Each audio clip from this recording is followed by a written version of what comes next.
Hello, and welcome to the USC Roski School's Lunch with Creatives. Thank you for taking your lunchtime hour to join us here today. I'm Haven Kirk, the Dean of the USC Roski School of Art and Design, and it's lovely to have everyone here. By the way, Forrest and I are not related, even though we have the same last name, but I love that he's Kirk as well. All right, so before we begin, here's a little brief background about the series. Lunch with Creative was designed as a conversational creative pause, highlighting unscripted talks around timely topics pertaining to the field of art and design. This year's series was expanded to include hosts from our faculty and their guests from the creative fields that have diverse and/or unusual careers or trajectories. The conversations are held in a much more intimate forum to allow for audience participation, and the talk should spark interest and give perspective to what's happening in our creative communities. So let's get started. Let me first introduce today's host, and he will introduce our guests, our very own Keith Mayerson. Keith is a professor of art here at Roski and is currently the undergrad chair of 2D, which incorporates drawing, painting, and our newest area, minor of narrative art. He's quite an accomplished artist and is widely exhibited and has exhibited and lectured wide and far. So I'm so pleased that he will be here to introduce our very special guest, Horace Kirk.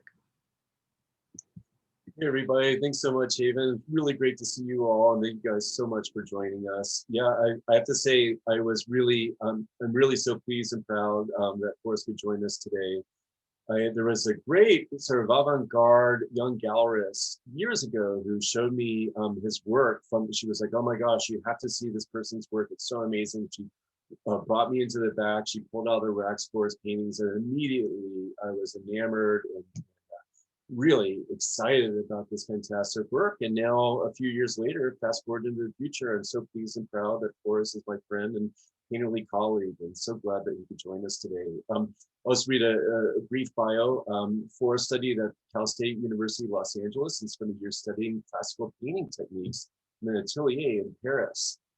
In 2019, he was a resident at the Bed-Stuy Artist Residency in Brooklyn, and his work resides in numerous private collections and foundations, as well as the permanent collection of the Hammer Museum and the Museum of Contemporary Art in San Diego.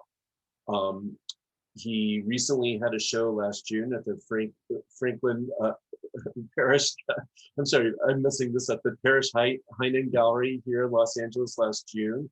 He currently has a show up at Gavilac in Palm Springs in Miami. And this summer, he's going to have an amazing show at Boski in Aspen. A couple of his paintings for that show are directly on him. But without further ado, Forrest, thanks so much for joining us. You really have a great, interesting story about how you got your start. If you'd like to share that with us, and also the work that you've been working on. And also, you guys, if you have questions, you could just put them in the chat. We will have a Q&A opportunity for you guys to raise your own hands or jump right in. But throughout any of this, if you'd like to have any questions, please just let us know in the chat. And Forrest, the floor is yours. Yeah, thank you, Keith. I appreciate it. And thank you, Haven. You know, yeah, I guess we are somewhere related, you know, it's somewhere down the line, you know. Oh man, wow. So yeah, thank you everybody for coming today. Wow, where do we start?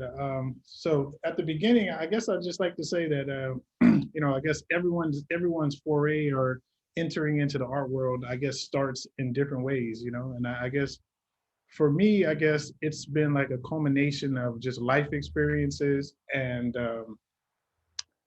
just kind of happy accidents, so to speak, that led me to eventually be, you know, to here I am now, you know. And I guess what that means to me is, you know, ultimately, like, you know, Malcolm Gladwell says, right, like everyone, like in his book Outliers, that everyone needs to, like, if you want to be like a professional or an expert at something, you need to get your 10,000 hours in, you know.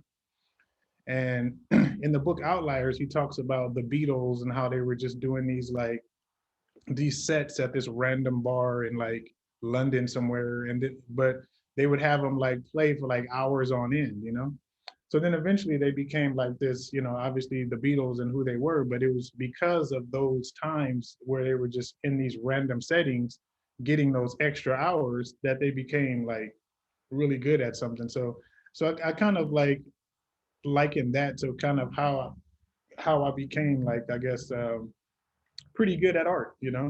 It's I started off you know at home drawing and that kind of thing, and then eventually, like, hip hop came about, and then graffiti, and then me and my friends had a graffiti crew in San Diego. So that led to me, again, a happy accident where I'm just under the freeway, doing these, like, graffiti murals, like, for hours and hours and hours, and then going to my friend's house and getting past a sketchbook, and I'm like drawing and like trying to make these like drawings and like things that I may eventually try to paint on a wall, but just hours and hours of like just sketching in a book and learning how to draw. And this was like before there was any like formal training and stuff, but there was just people I looked up to at that time where they just had it.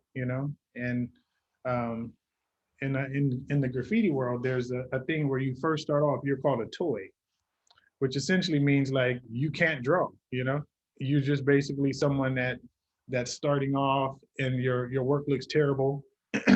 And yeah, so then there's like a slow progression, and then you eventually become like a piecer, what they would say. You be called a piecer, and that's when you become very good, and everyone kind of looks to you as like the top person. So yeah, it was that. And then so it was just years of that. And then eventually in high school, like I was in like a science and math high school eventually, early on. And then when I did my, the ninth, 10th, 11th through 12th grade, my teacher in my school came by, and she had a list of all the magnet schools in San Diego. And and for some reason, like, where I stayed was like, I guess it would be considered like Southeast. It's called Southeast San Diego, but I guess it would be considered like South Central LA at the time. And when she passed around this pamphlet to all the different magnets and to schools to go to, um, what really caught my eye is a school called Mission Bay High School. And I was like, oh, Mission Bay. And really, literally, the only reason I chose it was because it was by the beach. I was like, oh, cool. So at lunchtime, I can go out to the beach and like get in the water and just like have fun and that kind of stuff. And so, but then, and I didn't even really pay attention to the fact that it was a graphic arts um, and like design magnet school. That was like, wasn't even something I was thinking about. I was thinking more about the ocean and the water. And that actually was like, became one of the greatest experiences of my life because, I had like electives like silkscreen printing, and sketch and design. And like, so those would be like my electives in high school. So again, it was a happy accident that led me to getting the 10,000 hours, where it's just like, now, okay, now I'm learning how to do heat transfers and put like different things on shirts, and, just how to like, sketch things to eventually like put them on like a silkscreen plate, and how to like get all the different plates together to add, to eventually make a really cool t-shirt. So it was all that. And then, after high school, I actually was really, I got really good at making t-shirts and that kind of stuff. So I started like doing shirts for like this company called Stussy. They're still around. Con Art, and this other company called Stupid, which was another clothing line in San Diego. And yeah, so it was just that, again, these happy accidents that just kind of kept me drawing, kept me being creative, and just kind of kept me in the flow. And then so then eventually I went to college, and again, it was just like, I've always done art, but then having kind of strict parents, they were always like, well, you're not gonna make any money with that, so you should think about something that's like a solid like math or like engineering kind of thing. So when I went to school, in finance and business, initially, and international business. So again, a happy accident where it was, you had to take a semester abroad, as an international business student. So I wound up moving to Paris. And then when I was in Paris, I would go, again, still interested in art and still kind of doing little sketches and stuff. I would go to the Musée d'Orsay all the time. So while I was at the Musée d'Orsay, they had all these guys out in the front. They were just kind of like, making all these like tourist drawings and that kind of stuff of like the Eiffel Tower and that kind of thing. And this guy Jose and this other guy Francois, like I just really like their paintings, just like random because there was like really like cool, like impressionistic kind of paintings. And I was, oh, I really like your paintings. And they're like, oh, cool. We have a studio near here. And man, if you want to come by, like you should come by. And I was like, oh, definitely. So it became that where it's like I finished my class that I was taking, and I wound up like dropping out of college at that time and just staying in Paris and just literally like going to their atelier every day. And then, we started. There's this area in Paris. It's called the Sacré-Cœur area. So underneath the Sacré-Cœur, it's like there's this area where there's like outdoor painting. So all the painters of the town go below the Sacré-Cœur and do paintings and that kind of thing. And then, tourists come by and that kind of stuff. And there's people there giving you advice. So again, it's just constantly painting, getting to that 10,000 hours. And yeah, and then it's just, it's just never stopping, and so that's really the thing I guess that's most that I think about most as far as like being an artist. It's like it's just having time to do the work and just always going and just never stopping. And then, luckily for me, these happy accidents happened to where I was eventually able to just like continue on. But yeah, that's kind of really how it happened. Just kept going. Then eventually moved back to America, kept painting, doing shows, started doing a couple little group shows, like couldn't really get any solo shows. So I started doing like farmers market shows and, just kind of just always doing it on the side. And, I had at that point, then I had a family, got married. So then I had, bought a house. So then it's doing it, had my studio in the garage, continuing to paint. Like, again, no one asking me to do any of this, just continuing because I love it. And, things would happen in my life, my stepdad passed. So then I'm like painting paintings about that. Or, my daughter is born. So now I'm painting like, metamorphosis butterfly paintings. It's just like, just continuing on and just always painting, really. Like, Kerry James Marshall is one of my mentors. And so that's what he always says, just like always be painting, and you never know, like really, how you would like kind of how things will progress, so yeah, that's kind of the story of how I got my 10,000 hours, so to speak, just happy accidents and just continuing to go, so yeah. And as far as what's going on now for me, like Keith mentioned, I have a I have a show up right now in West Palm Beach, Florida, which is 30 minutes north of Miami. And that show, I will share my screen here. That show is called Blind Tiger. Can you guys see my screen? Cool. So Yeah, that looks good. yeah, cool. So that show is called Blind Tiger. And I guess, I guess really quickly here, just I guess one thing about that, and I guess my practice in general, or my work in general, I should say, is I read a lot. And and it's important for me, like, just to not only have the work based off like some kind of, I guess, history, because there is 400 years of art history behind us already, or if not more, if you add in the cave drawings and everything else. But so there is that history, and I don't ever want to forget that back history. And then there's Black history, obviously as a Black man, and then there's U.S. history.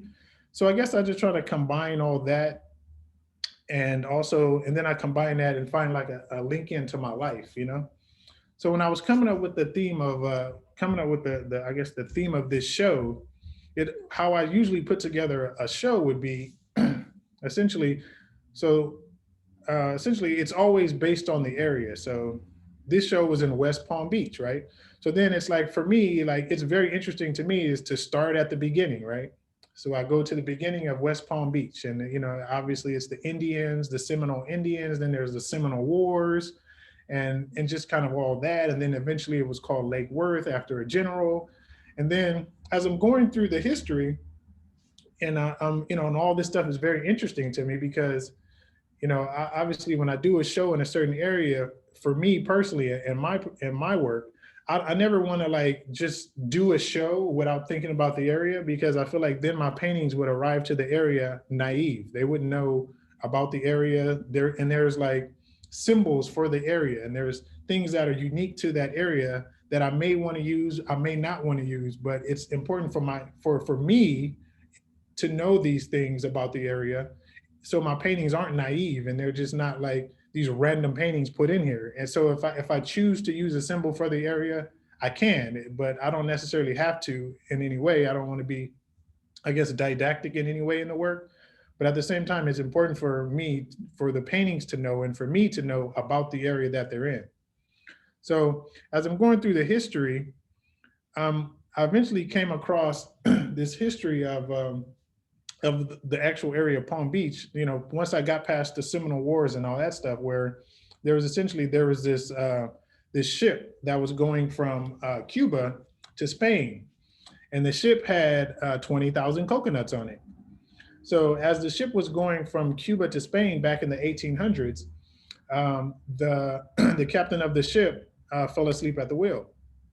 So when he fell asleep at the wheel, the ship ran aground in the area we now know as West Palm Beach. When the ship ran aground in West Palm Beach, the locals of the area essentially robbed the ship of the 2,000 coconuts and the wine and the cigars that was on the ship. So coincidentally, West Palm Beach is the only area in Florida that has the coconut palms from Cuba there.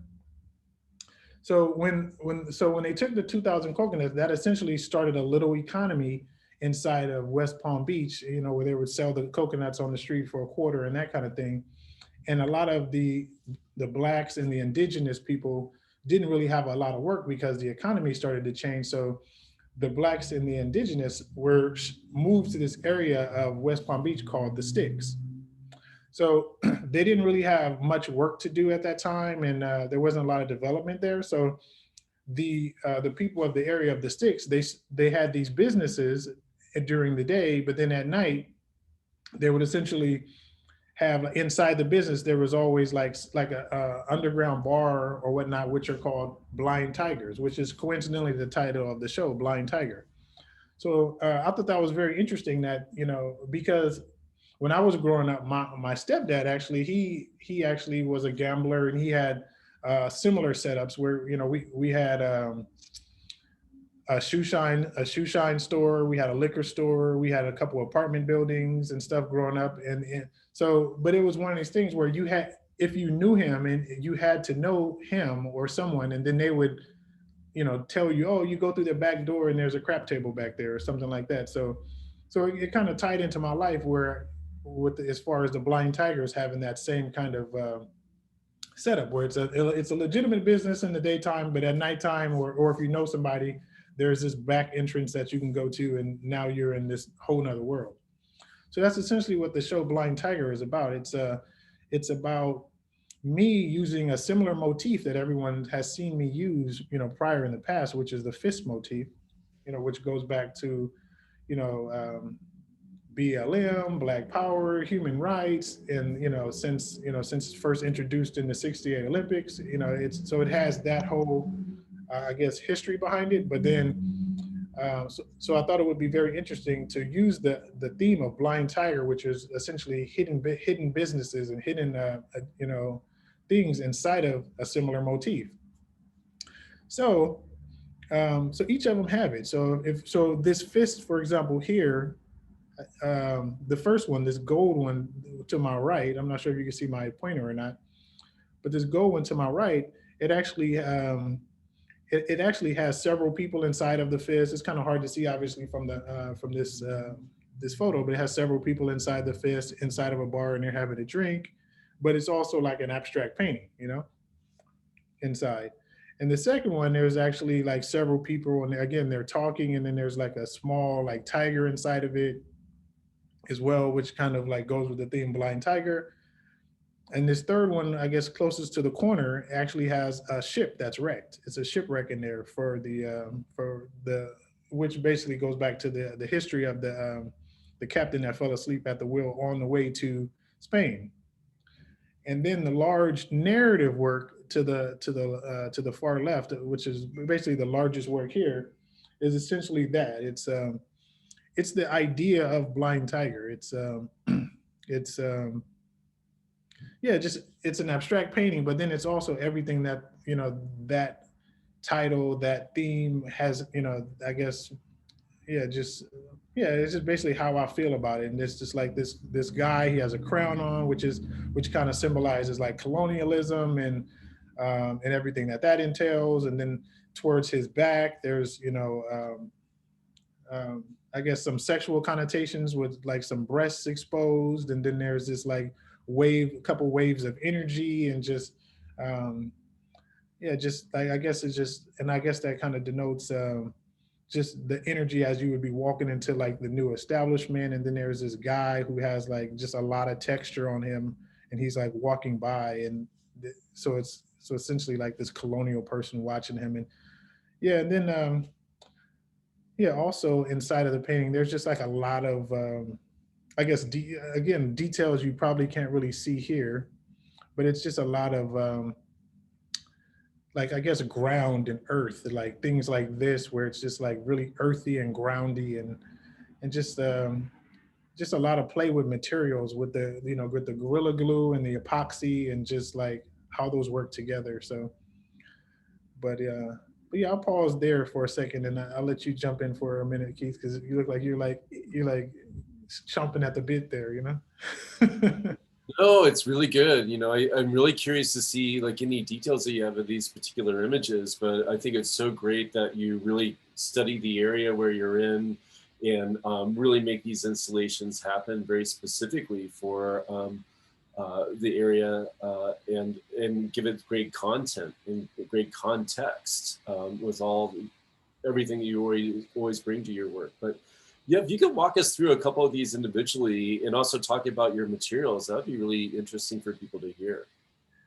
Yeah, yeah. Well, yeah.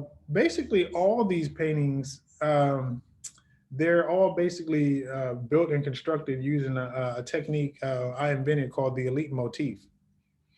So basically, what I did when I was, well, actually, let me take you back further than that. Basically, I'd say like maybe 13 years ago, I was listening to a talk from Richard Serra, and Richard Serra basically says that, you know, to me, it was always interesting, like, because again, going back to art history, there's already been like, hundreds, if not thousands of years of paintings and that kind of thing. So I was like, oh, okay, that's kind of interesting. And, from Courbet to Degas and all the people that I studied, especially in when I was living in Paris, they already kind of killed it. And so I was like, oh man, they just kind of nailed painting already. So to me, it was always interesting. Okay, what's next? Like, what's next for painting? If you're like, how do I extend forward? How do I go further than what they could have did? So when I was listening to Richard Serra, he said something very interesting to me. He said, in order to create a new form of art, you need to start off with something that no one else started with. So I thought that to me, that was always very interesting, in that, like, I want to be like I guess a goal for me in the art world is to extend forward and do things that no one else has done. So I needed to start using materials that no one else has used. So Richard Serra would say, okay, so you start with something new. Like, so if you wanted to create a new form of art, you would basically start with something new. So you would say, okay, I'm going to start with bottle caps. Obviously, bottle caps, someone may have used that, but you would start with bottle caps. So then he says, okay, in order to create a new form of art, you need to make these bottle caps go through an adverb or action word list. So these bottle caps need to be able to sit, stand, walk, run, bend, lean, and do all these things. And then once you're able to make these bottle caps do the list of actions, then you've essentially created a new form of art. So with that in mind, for me, it started off as using bubble wrap, because I noticed no one in the art world was using bubble wrap at the time. Then I started using rubber bands, and just to create new forms of work. And then eventually, I came across the Gorilla Glue. So once I came across that, it became very compelling to me because for two reasons. One, it's a new form of it's a new material that that wasn't available to Degas and, you know, Courbet and all these people that I really love, you know, as far as, you know, just amazing painters. So this painting, this material didn't exist to them. So I was like, okay. And then secondly, you know, there, you know, as far as being a black male, you know, there's always been this like primal kind of guerrilla negative connotation that's attached to it. So I was like, so it's going to be a double whammy, so to speak, you know? So that's essentially how I started using it, you know? So, so getting back to the elite motif, I just said, okay, so what I did essentially, I did, you know, kind of exhaustive research on all the paintings that I considered masterpieces. So then I said, okay, out of these paintings, you know, how were like, what makes them a masterpiece to me, you know? So I kind of did that research, and then I started saying, okay, these, you know, so then I, you know, I'm looking at like all these paintings. I'm like, okay, you know, how were these paintings constructed, you know? So then, you know, I started going through like a lot of the paintings, and I started to realize there was a common thread to them. Like, and one thread was that, you know, I had a certain group of like 10 paintings that I really loved. And the one common thread with that 10 paintings were that they were all started on the ground. So I was like, okay, that's kind of interesting that, you know, Ed Clark and, you know, all these paintings that I really liked at the time, because I had different groups of them, but these 10 particular paintings, they all were started on the ground, you know? So, okay. So, so that's essentially how I came up with the elite motif. I said, okay, these paintings will all be started on the ground. They'll all like use my materials, which is, you know, the epoxy, the Gorilla Glue, and, you know, the mixing of the paint, and just like the process that I normally go through. And then, you know, once, you know, everything, you know, kind of in this alla prima technique, which means wet on wet technique. And once it dries, then I scrape all the paint off. And then it becomes like this, you know, all the paint becomes muted. Then I re-add the paint. And then certain like, so there's certain aspects about the paint that will be like bolder, and then some will be muted. And then I re-scrape off the paint in certain areas, and I keep it on in certain areas. So this becomes this like back and forth of like adding paint, removing paint, keeping things, removing things. So it's this back and forth of that's basically how I get to this how I get to this process of making images, you know. And I think it's to me it's a unique image, a unique way of making images. To me, that's, for me, it's very fun, and it creates like different. My paintings shouldn't normally don't look like anyone else's paintings after I go through my process. So that's what I really like about the elite motif, which I invented, you know. So looking at this painting here in front of us, this is the Blind Tiger painting. So if you look at, like, I don't know, the far right for me, it's like this, it's, I guess, let me see if I can zoom in. So this part right here, does it zoom for you guys as well? It works. It looks great. Okay, so yeah, this part here to the far right, I guess, would be like something where it looks like very earthy here, you know, where I wanted it to look like ground earth and just like old earth, you know, and it kind of sets the foundation for the painting, you know, in a way, you know. And then if you go inside this first kind of figure's head, you know, I wanted it to look like old earth in his head, where it's essentially, when you're looking at it, it's just like old earth. And then there's like aspects of inside of him, I wanted it to look like almost like a computer chip, you know, where he's like following like an old program almost, you know. And then in his face, I wanted it to like just get real cakey on like the, you know, with the epoxy and like a lot of the acrylic, and just get real cakey on his face, so you can see like this flesh tone, you know, but trying to keep it pretty ambiguous for the most part. And then again, same with the guy with the crown on. I wanted him to look like, I don't know, just like these images are like, they're like archaeological finds. I don't want it to look like, you know, again, like paintings that like, you know, a Roy Lichtenstein or you know, a Basquiat or whoever you can think of throughout art history. I don't want it to look like something that they could have done or they would have done, because they, you know. So I guess that's kind of like, you know, for me, I think it's very interesting to like, again, find ways to make images that don't follow like, I guess a formal process that someone in the past has already done, because I could study how Basquiat did his things and do it, like him. But to me, it's more interesting to extend forward, and and I'm saying that in hopes that, 5 years from now, maybe, or actually maybe once I'm gone, maybe there'd be some new material, moon dust, right? And I'm hoping that like some other artists would think of that too and say, okay, when Forrest was alive, moon dust wasn't around. And I mean, like Gorilla Glue or these epoxies that I use, those went around for Roy Lichtenstein. So I'm hoping that a future artist would say, okay, moon dust wasn't around, but now I'm going to like, use this moon dust, with the acrylic, and I'm going to like create images that like, like no one could ever have done, back then. So that's really my hope, is that like these images are like pushing the art narrative forward in different ways, because they're constructed differently.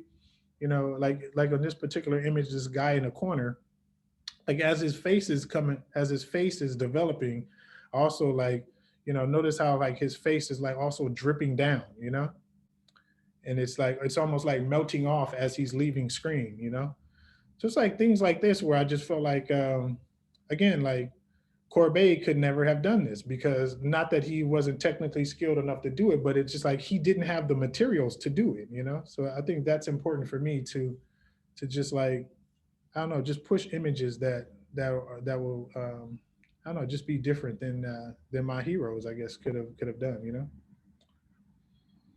So let me see. Excellent. We're getting some nice comments in the chat too. People were saying it's sort of an archaeological king that was depicted there, and really enjoying your thoughtful process, and to hear you explain the haptic experience of these paintings, especially in COVID times. We need this, says Amelia Jones. I agree. It feels like an antidote, but you can walk us through a couple of these other ones. I think that'd be really interesting. It's really neat to be able to have this focus. Yeah, thank you. Yeah, of course. So each of these are different, and yeah, I guess like which fist is this? It's fist 27. Well, actually, let me take you back. I guess since I have the other screen up, so this is basically my first fist show I did for Paris Heinen, and this was last year, from July to August. So this is my first show that I did with the fist, called Nine Fists, and it's kind of interesting that I started doing fists in 2016, and then when COVID happened, it was one of those things where a collector came by and bought my first fist, and I was like, oh man, that's kind of interesting. It's like she bought the prototype, and then once COVID happened, it was always one of those things where I have like at least like 8 different images or 8 different things where it's like, I'm always telling myself, like, if I have time, I'm gonna make a series out of these, So when COVID happened, it was like, oh, okay, now I have plenty of time to do that, So yeah, so I basically just started making these fists, and then coincidentally, right around that same time, I met Franklin Parrish, and we did a studio visit, and he's like, oh my God, I love these fists, let's do a show right away, So yeah, it's. I'm sorry, Forrest. He even mentions, is that a fist behind you, just to get a sense of scale? The right behind you, you have one. Oh yeah. Yeah. So yeah, this is 48 by 48. Yeah. Excellent. And yeah, and the one we're looking at on screen is 48 by 48 as well. Yeah. So. Where did the fist motif first come from? Because I realize that there's a history to this. Yeah. It goes back to the 68 Olympics, and what's his name? Tommy Davidson or something. Well, yeah, there was 2 gentlemen. They won an Olympic medal, and then they stood up and they had a black glove on. And they put the fist up in the air, and they kind of created a big stir at the time, because it was during the time of Emmett Till had just been killed, and the civil rights movement had kicked off, and it was like a really kind of tumultuous time in U.S. history. So yeah, it became like the Black Power fist, and the Black Panthers kind of used it, and it became universally known as like essentially, almost like a David Goliath kind of symbol, against the power structure that that, you know, existed at, you know, and still exists, you know. So yeah, it was just that really. And then, you know, there's never really, and then again, during the history of it, there was never really like any like cohesive, like, I guess, bodies of like, I guess, fist paintings throughout art history. So so then it also became that as well, where, you know, I was doing like, you know, these police paint, I could show you that too. I was doing like these police paintings and like kind of like, I guess, more political work at the time anyway. So this is like, you know, a solo show I did at this gallery here called Chimento. And I was doing like these political works, but it was, you know, but I guess like they were all different, you know? And so like this one here that we're looking at right, you know, to the, I guess, to the left would be like the right tool for the job, you know, which is essentially a juxtaposition with the gun of a police officer, and essentially saying, you know, to the viewer, you know, let me see, let me go back to that last one. Uh-oh, I lost it. Yeah, so for some reason it's not blowing up like the last one. But anyway, but essentially saying to the viewer like that this officer had a different choice. You know, he could have used, you know, because at this time, you know, they had like Trayvon Martin, and the list goes on, where all these like young children were being killed. So it was just, you know, the officer didn't have to shoot him, or the person, you know, didn't have to shoot him. They could have just used a water gun. So it was kind of that. But so while doing all these kind of works, I guess, like, again, they're all different, and they're basically, but I think the fist, I guess, resonated more because so now it's like, instead of like continuing to create like different images, it became, okay, now let me just create one image, you know, that I can like redo. Because as a, you know, especially over the course of the summer when we were having all these riots and stuff, I would look out my window and there's like this huge lines of riots that came through my area. And, you know, there was like, you know, Hispanic people in the riot, you know, black people in the riot, white, Asian, everyone was rioting. But then I realized while I was looking at all these rioters, I shouldn't even say rioters, all these protesters, let me say that, that's a better word, protesters, um, that they were all protesting for different reasons. You know, some people were protesting for Black Lives Matter, All Lives Matter. Some people were All Lives Matter, Trans Lives Matter. You know, Asian Lives Matter. Everyone kind of had a different reason. So I guess that's why I think the fist started to resonate so hard with me, and then, you know, a lot of collectors, was that you know, each person has their own reason for holding up the fist. You know, and yeah, so that's why each of the fists internally, they all look different, you know. So yeah, that's kind of how that came about, you know. So this was actually part of the series. This was fist one here, of the nine, inside the nine fist show, you know.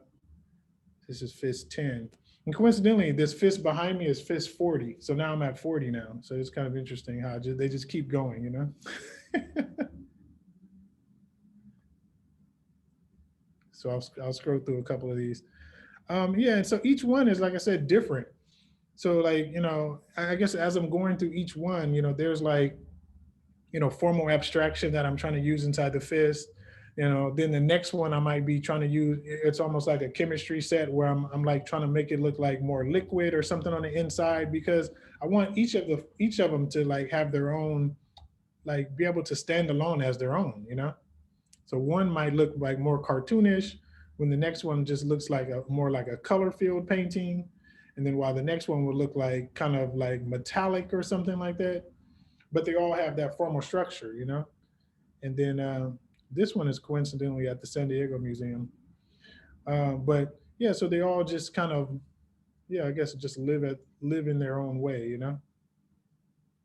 And this one was kind of, I did two of these, where this one was kind of more, initially started as like a heart underneath, and then I wanted the fist to kind of like take over the heart, you know, because I don't know, it just was like a fun idea to me.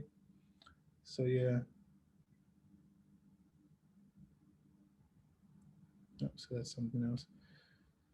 So yeah, then What else can I show you guys? So yeah, that's These are really interesting, and they're multimedia, right? There's different material on some of them, and I'm really curious how you use the glue. yeah. The glue is you know, like I said, there's this formal process where I'm starting, like, the Elite Motif process that I invented.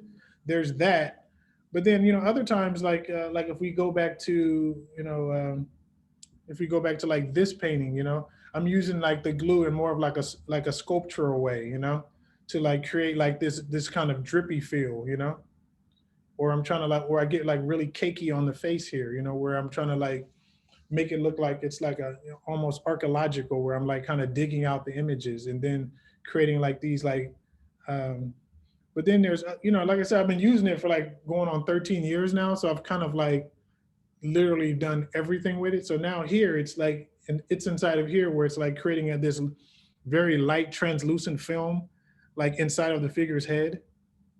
And then it's kind of one of these things you have to see in person, but then it's that next to like, again, getting really cakey and matty, but then inside of here the glue is like mixed with the green paint, and it creates like these like chunky moments, and just like visceral moments where I'm using like these marks and gestures that are unique to me. I'm 6'4", so it's like as I'm kind of coming across the canvas doing like these like heavy arm motions, then it's like just cutting through with the paint. But then that paint has the aspects of the glue on it, and yeah, the epoxy.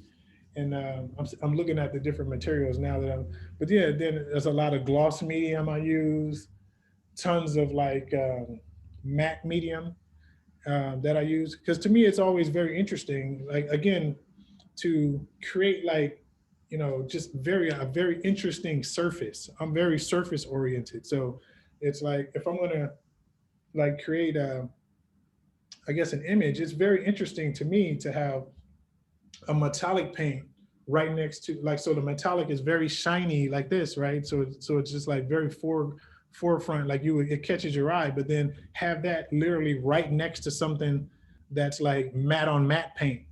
You know what I mean? So it's like that I guess that huge contrast in the two colors. Just to me, it creates like very like an interesting like eye moment, Well, they're so seductive and amazing, and I'm very honored to be able to live with one. I feel so rewarded every time I look at them. But they really seduce you into looking, and to have you think too. They're so content rich and so beautiful and intense and synesthetic and psychological. I know that the group here has questions for you, so I definitely want to open up the Q&A if you guys want to type it in the chat or just shout out. And I also know, Forrest, you wanted to specifically talk about any advice you might have for young artists, because I know we have them attending here and people who will watch the tape. And you guys, for people yeah, starting out. I can tackle that, or we can. Okay, well, I guess I'll talk about that while we kind of queue up some questions. I guess for the with as a young artist, the main thing, obviously I guess the opening theme of the show was, getting your 10,000 hours, right? So just getting to that and just working towards that, your 10,000 hours. But aside from that, I guess two things. One is, when I was initially, I guess, starting in the art world, everyone would always tell me, "Oh man, it's going to be very hard to make it in the art world. It's like this secret society, almost like the Illuminati, and you have to like kiss somebody's butt or whatever the case may be. It was like this thing, and oh man, there's this nepotism or whatever the case may be. And I guess, I was going on a hike one day and I was listening to like, not the plug, but it was like Oprah Super Soul Sunday, and she has these podcasts. And on the podcast, she just started, she said, I want to challenge everyone to start asking themselves if questions. And I was like, if questions, she says, so then what that meant to me is, well, I started asking myself, what if the art world isn't rigged? What if the art world is just waiting for me to make a dope painting? You know what I mean? What if I just made this amazing painting and I just killed it on the canvas? Like, what would happen then? So it wasn't So then, so when essentially you ask those if questions of yourself, for me, it opened up a doorway in that, like, I was like, okay, so it's not really about the art world anymore. It's about me and like answering that question for myself. So I said, okay, what if I make just the dopest painting that I could ever make, you know? Then what, you know? So when I started asking myself if questions, that was one thing. So I would say that any new artists, you know, start asking yourself if questions, and, you know, because it automatically makes you have to answer that question as opposed to making it about someone else. And then secondly, I would just say, you know, be a part of the community, you know, you know, you can't make work in a bubble and expect anyone to find you, right? So it's about being a part of the community. And what that meant for me was that when I was initially trying to, I guess, get into the art world, so to speak, is, you know, going to other people's shows, going to galleries that I was interested in, going to those, you know, openings and that kind of thing, having studio visits, you know, I've had literally hundreds, if not, yeah, hundreds, you know. And it was one of those things where, you know, an artist told me, he's like, hey, if you want to really, you know, get, I guess, some recognition in artwork, you need to have studio visits. So I literally invited everyone that I knew over to my studio. So I think a new artist, you need to do that too. Just have hundreds of studio visits, as many as you can. Other art, and mainly other artists will be the only people that really want to come, because curators and collectors and dealers and galleries won't want to come early on because you're a new artist, right? No one knows you. So just having other artists come by your studio, other artists will kind of, especially if they're close to you, they're going to kind of critique your work. They're going to kind of tell you different things. Or if they really love it, they'll tell you that too, and maybe even post it on their Instagram and that kind of thing. So I would just encourage, you know, yeah, new artists to definitely have as many studio visits as possible. It'll help you flush out your work. It will get, you know, allow you to be part of the art world community. You know, when people think about, you know, group shows and just, you know, artists in LA, your name will pop up and that kind of thing as well. So just get yourself out there. Excellent. Yeah. And you guys, please, if you have a question, you could just chime in. You could do the raise the hand function if you like with Zoom. You could also just put your question in the chat and I'll gladly read it for you. But no, I always tell the students, you know, to be a great artist, you always have to sort of trick yourself into caring. And with each new work, you need to think of it as your new masterpiece, and nothing can beat it. And then the next one, you have to say, well, that was pretty good, but this is going to beat it. And then each new painting needs to be your new masterpiece, and each new show needs to be the best show you've ever done, until you get to be really old and wise and you get up ice cream and die like Louise Bourgeois. And of course, it seems like you're really following that path. It's like each one is a brand new masterpiece. I know you're really aspirational in terms of what it is that you want to do and what you want to create. What are you thinking for the Aspen show? What are you going to put into that?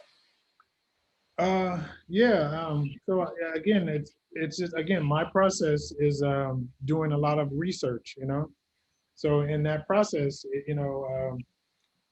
again, going back to the origins of, you know, that area, you know, it was inhabited by the Ute Indians, and then the Ute Indians, you know, obviously when colonizations happened, the Ute Indians were kind of inhabited with this group of Mormons, and they had like the Merker massacre, and like just all these wars happened, and it was just like a crazy thing. And then eventually in the 1900s, there was this silver boom in the area.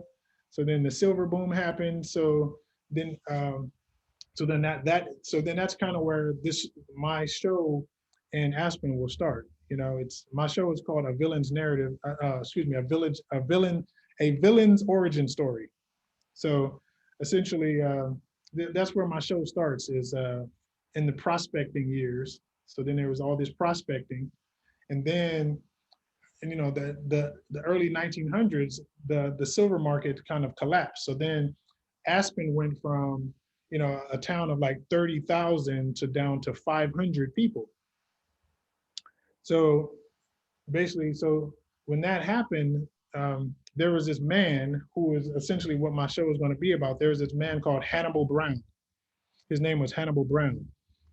And there's this book that's written about him called The Quiet Years, which is basically, Aspen, initially there's the prospecting years, there's the quiet years, and then there's the prosperity years where we are now, which is like, because now it's like this rich enclave and billionaires playground in Aspen now, right? So the quiet years, though, was based on this guy named Hannibal Brown, he was on record as being the only Black man in Aspen for 10 years. So I just thought that was very interesting because, as a Black man myself, I was like, oh man, this is kind of interesting, thinking that, there's times, maybe when I was in Paris, or maybe, when I was, in certain classes or something, I was taking classes at UCLA at one point, or just whenever, like when I would be like the only Black man there. You know what I mean?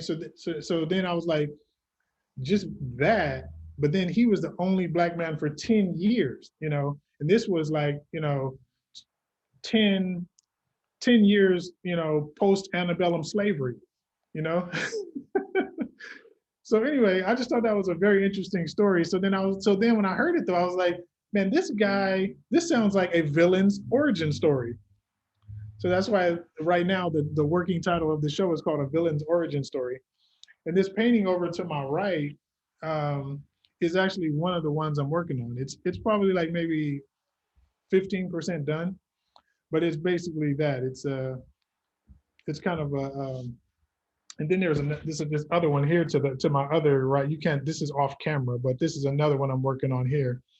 But yeah, it's these two paintings that I'm working on for the show. This was a 6 foot by 10 foot painting, and then this one right here is like a 9 foot by 9 foot tall by 6 foot across.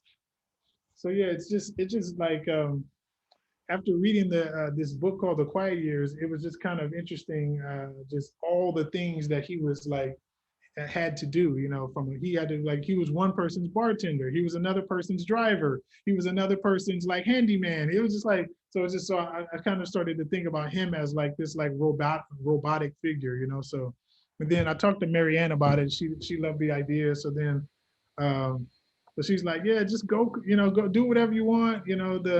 The Aspen space is our experimental space. We'll do New York later, but let's just focus on Aspen and just go crazy with Aspen. So yeah. I'm from Colorado. I did not know that story. It's so amazing. And I always think political art's so hard or the idea of political art, because if it's too political, it takes away the artfulness of it. If it's too artful, sometimes it undermines the politics. Your work strikes such a great balance. Meryl has a question for you. She says, the idea of historical research within the areas you show is your sense of community and its relationship to you. How did the visitors get to know your story within their community without you there to tell them? Do the gallerists tell your story? Yeah, it's always kind of interesting. So usually how all this stuff gets flushed out is through my press release, So like if you go on to like the Gavlek website right now and about, with my show, then you will see like there's a press release and it tells you all the things about West Palm Beach and the Sticks and the Blind Tiger, and it goes through all that inside the press release, and just how it connects to my life, that it always has to have that link in there. So yeah, it's just so that stuff is usually fleshed out through the press release. But just on a side note, what I really like about doing work this way is, for me, it creates like my work isn't coming into any area naive, and also it creates like a connection with the local community, and I love that when people go to like the show right now in West Palm Beach, it's like they're like, oh wow, I was talking to Beth DeWitty or like somebody else that lives, or even Sarah Gavlak, who's the gallery owner, that's lived in West Palm Beach for like 10 years, they're like, oh, I never knew that, and Beth told me the area that she lived in, and I was like, again, because I did so much research on the area, and I was like, oh yeah, that area is the area they took the slaves after like this, the Sticks was, because the history goes on, obviously, after the Sticks was burned down.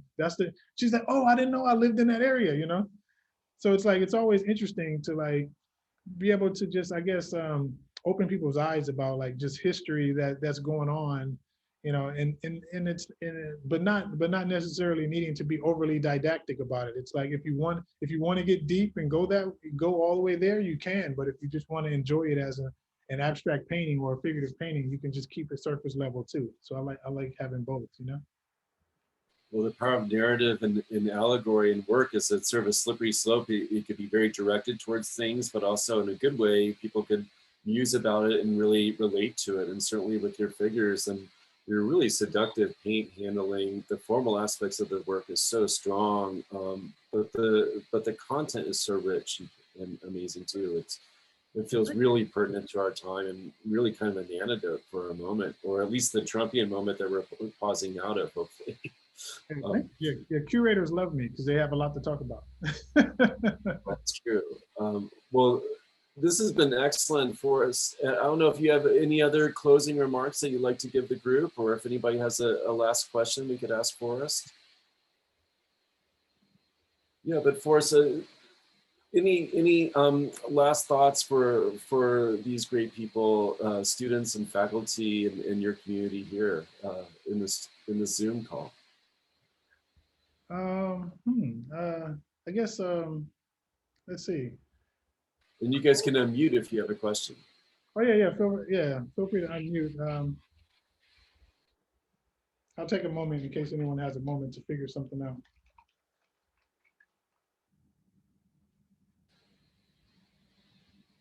Oh, and you can turn on the video this even too. Any questions, you guys? Okay.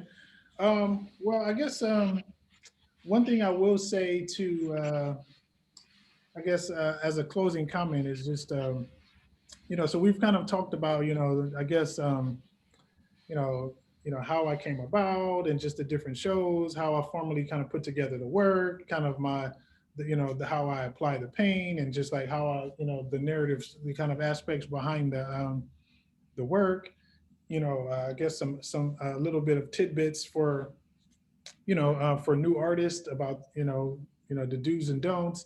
And I guess one thing I would say, is just there has to be, just lastly, there has to be something fun too. You have to have just fun with it.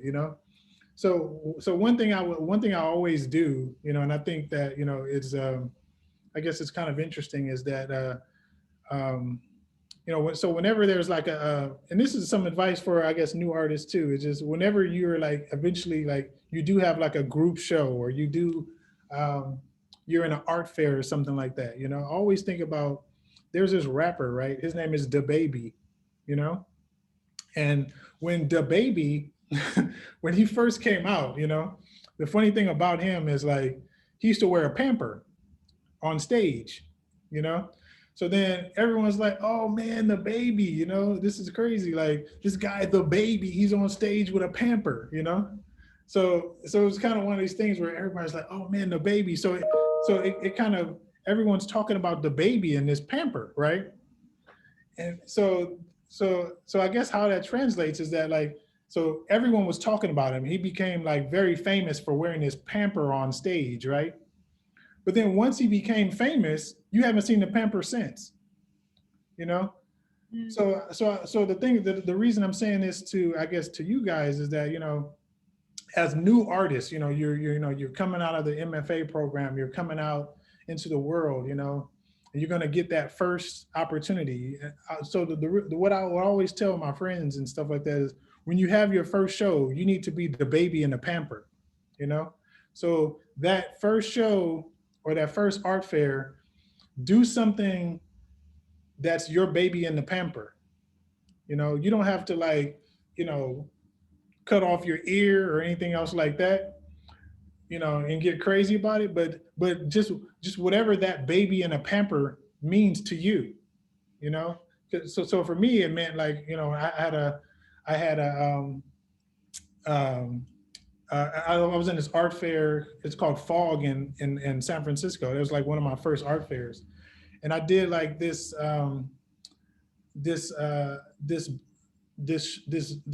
blackface doll that was based on this book by Ralph Ellison called The Invisible Man. And it was just like, and it created such a stir that it just became like, it kind of like made, like, in a way, my name reverberate, you know, through the art world. So that was my baby in a pamper moment, you know. So when you do eventually have that show, just what will be your baby in a pamper, you know, that will just get your name to reverberate, you know. So yeah, I'll leave you with that, you know. Well, Forrest, this is great, and you're really going to the moon right now. We're really so pleased and proud to have you here with us today, and really inspirational. So thank you so much for your generosity and the generosity in your work. I think we all really appreciate it. I really impress upon you guys to please Google Forrest Kirk, see a lot of his great work. We look forward to having a show locally here soon. But congratulations on your great career, and thanks so much for sharing it with us. And thank you, Dean Kirk, for having this series, and Jean Lee and Kirsten Schmidt for organizing it. And everybody here, thank you guys so much for participating and being part of it. And it will be in perpetuity on tape, so let your friends and family and students know too, to please look out for it. And Forrest, thank you so much. You're welcome. Thank you.